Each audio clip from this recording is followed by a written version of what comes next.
This is how I eliminate my patient's ADHD symptoms. I'm going to give you the complete guide, step-by-step process of how I do it. Now there's 5 main symptoms that a lot of people with ADHD go through, so I'm going to break down each one and the exact steps to how to eliminate them. So the number one experience that people go through is typically having symptoms of being unmotivated and not focused. If you are experiencing that, let me know in the comments. But really when it comes down to this, there is definitely things that we have to look at why this is happening and how to look at the different things that are going on through the brain, through the body chemistry, so that we can eliminate it. So if you're experiencing these things, the main things that I see, about 90% of the issue, is this right here, which is phenylethylamine, which is an excitatory neurotransmitter that helps with focus and motivation. It's right here. And it is so vital that every time I test for this, it becomes a big issue for someone's motivation and focus. So what I typically will do is that we need to focus on specific foods that help make this.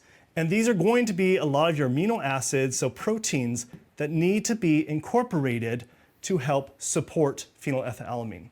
Now, you can also take DL-phenylalanine, which is a supplement that I will recommend, but a lot of cases, we can also just get it through food. But you can see right here, this is the essential amino acid that helps build it. Now, the next thing that also can be an issue when it comes to not having motivation and focus of how to really eliminate that, the other thing that I do see is probably the most common, that probably a lot of you thought that your issue is dopamine. But it isn't just dopamine, because if we look back here, just like with this patient, they had low tyrosine levels. Tyrosine is what specifically helps make dopamine. And so if that's low, you want to either get it from your foods, so different amino acids, but also make sure that you might want to do a high dose of N-acetyltyrosine to help improve those levels. Now, when it comes to also to dopamine, sometimes we have to address this right here, which is L-dopa. Now, L-dopa, we can get it from echinopurines, we can get it from different supplementation to help improve those levels, to make sure that helps with our dopamine. Because medication, honestly, really only targets dopamine and also norepinephrine. But it might be missing low levels of L-dopa, low levels of tyrosine, and low levels of phenylethylamine. That's a lot of stuff that's missing. And that is why it's so important to test for these things to see, okay, is that the issue, just like this patient?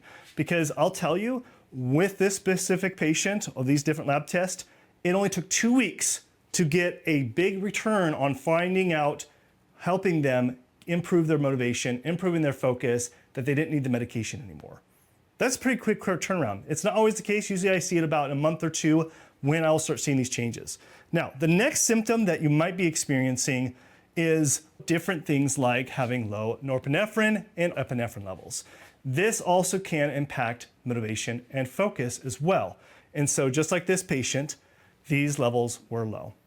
And typically when we have to address this, there's a few things I like to do.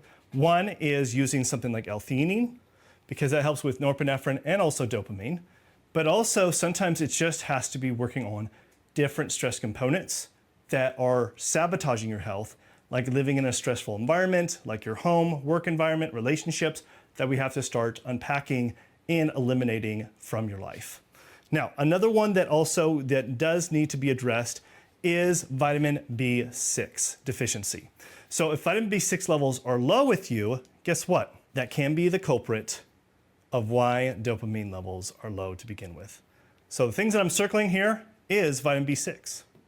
Just the activated form of vitamin B6 known as P5P. But if those are low, it's going to be very hard to convert everything to help improve dopamine, which is going to help improve motivation and focus. All right? Now, another one that people need to also keep an eye on is iron.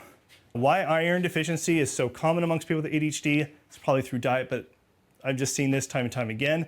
And the reason why not only is it important for iron levels to be adequate to carry blood and oxygen to the brain and nutrients to the brain, iron's very important for that, but also because it also is a key micronutrient for also converting these as well. So definitely want to be checking on that if that is the case. And that is how I help eliminate issues with motivation and focus with my patients. Now, the next one, as far as an issue it can be, is zinc. Zinc is also critical, and probably about 30% of the people I test will be low in zinc levels, and zinc is also another micronutrient to help convert everything into different neurotransmitters like dopamine.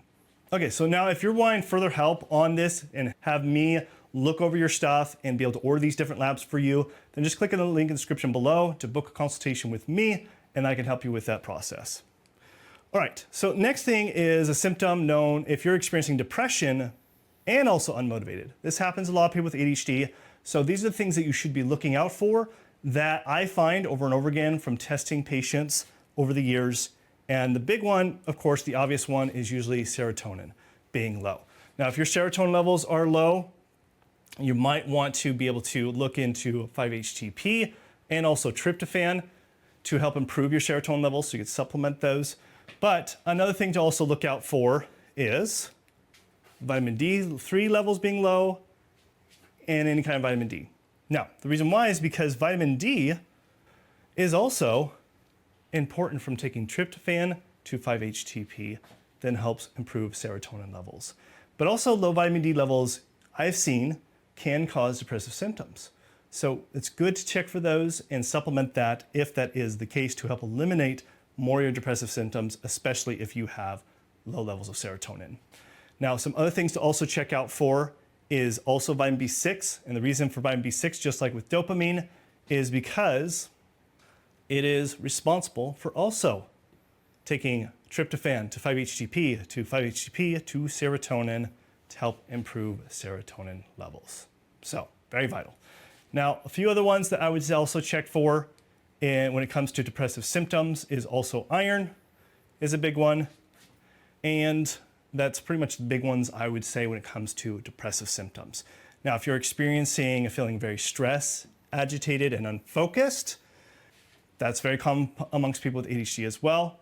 These are things that you should be looking out for, and this is very common amongst my patients, is looking at glutamate, GABA, and glycine. All three of those, especially GABA, helps regulate your stress levels. If they're low like this, just like this patient, guess what? You're going to feel more agitated and stressed. And it's glutamate and glycine that help make GABA. And if those are low, that might be the culprit of why your GABA levels are low to begin with and why you're feeling stressed and agitated and irritated. And that's only one component. There's multiple components of why you feel stressed and agitated as well as unfocused, because stress doesn't help with focus. And that is also if it's spiked. So if it's spiked or if it's low on GABA, it still will cause symptoms of being stressed and agitated and irritated. So eliminate that. You can supplement GABA directly when it is low, not when it's spiked. You don't want to do it when it's spiked. But when it's low like this, you can supplement GABA. But if it's spiked like this, then you want to use something like L-theanine or also rhodiola. Okay?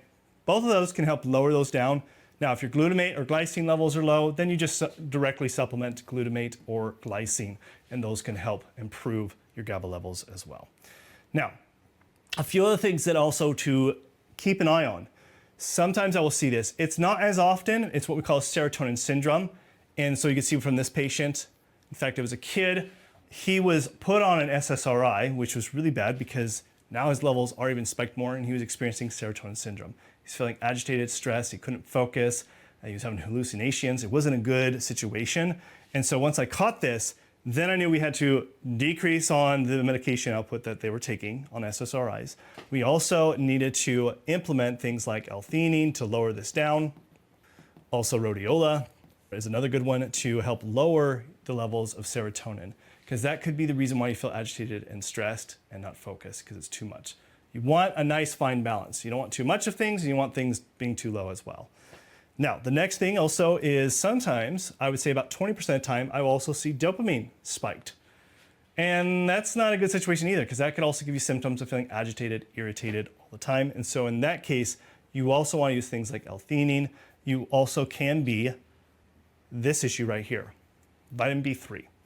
Now, because what happens is dopamine might be getting enough dopamine, but then it's getting spiked because it's not being broken down and metabolized enough, and that becomes an issue. So it's too much. And the reason why it's elevated, it could be because it's not being metabolized by some deficiencies of vitamin C or vitamin B3 or a few other different micronutrients, but vitamin B3 can be the culprit. And so we want to check for that, and that can help with agitation and stress if that is the case. Another one to also look out for is hormones. So cortisol can sometimes be spiked. Just like with this patient, they were having issues with sleep at night. They couldn't go to sleep. They felt very agitated and stressed at night, and therefore they couldn't focus, and then it destroyed their day the very next day. And so with this case, we use things like ashwagandha.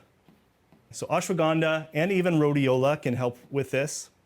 Both of those are known to lower cortisol. And so if we see this, that's something that we want to incorporate and implement, and that can definitely help with the stress and agitation that you might be experiencing, okay?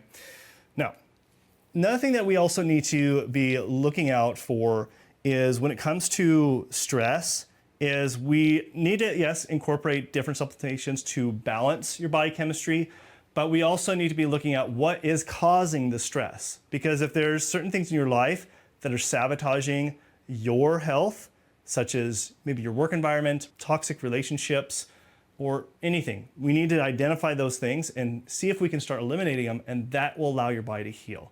Now, like I said, if you want my help on this and want to have me run these labs, look over your medical history, just click the link in the description below to book an appointment with me, and I can help you out there. All right, so next thing to also look at is sometimes you might be, maybe let me know in the comments, if you're exhausted mentally and physically. So you're like mentally and physically burnt out from your ADHD, and this is very common, especially if you're an adult with ADHD. That is so common to see this issue because it will impact your focus and your motivation. And so the things to look out for that I see common and how to eliminate these symptoms is the opposite with cortisol. So it's not necessarily where it's spiked, but it's where it's low. So just like this patient, they were flatlined the entire day where their cortisol levels were too low. Cortisol is what gives us energy. So you want a nice fine balance right in this green zone throughout the day in order to have consistent energy, focus, motivation. So if that's the case, usually I will have to incorporate some adrenal support like adrenal desiccated or adrenal bovine just for a few months to bring these levels up where they need to be.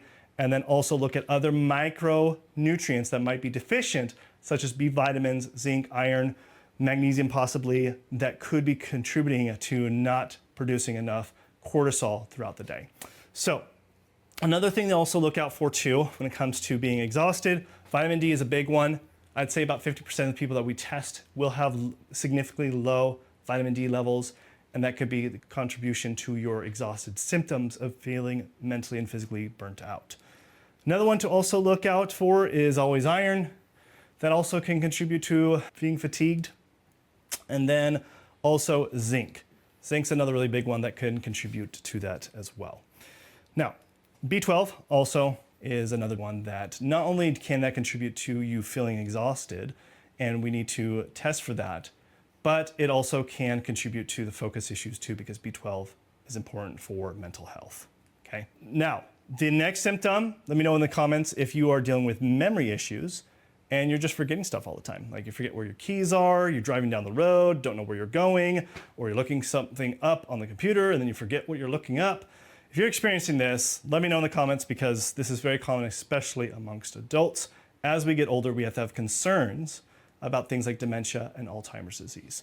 So what things that you should be looking out for and how to eliminate, and how I eliminate with my patients, is two really big micronutrients that I test for that I see common amongst adults that are deficient.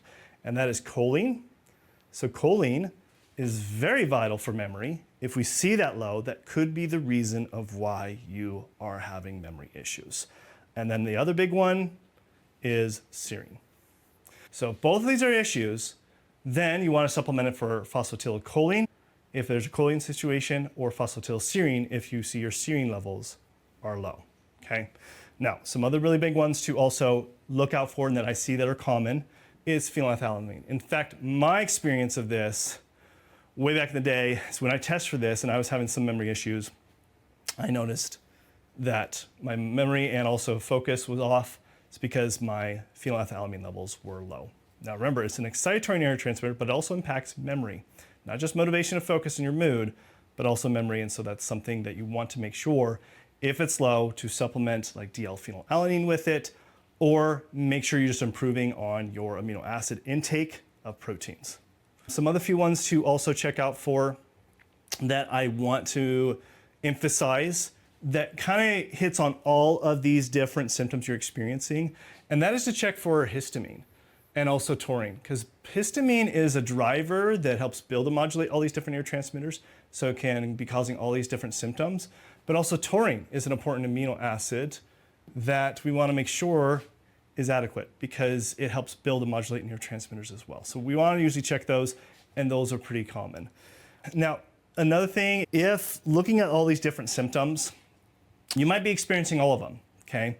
That's you, let me know in the comments, because if you're experiencing all of them, you might be hitting low on every single one of those markers. It's not as common, but I do see it where every single neurotransmitter and every different type of amino acid is low, and so then we got to really address all of those things, and it can help improve and make a big difference. But it might be just a few things. You might just have a few of these symptoms, and that's why testing can give us a really clear picture of what to implement. So like I said, if you would like to get the same kind of results like my patients do and have me order these labs for you and work with you directly to helping reversing and getting rid of your ADHD symptoms, then go ahead and click on the link in the description below. And that way I can help you out in this process. Otherwise, go ahead and watch this video next, where I go over the 10 essential, basically ADHD supplements that everyone should be taking from my experience. So watch this video next.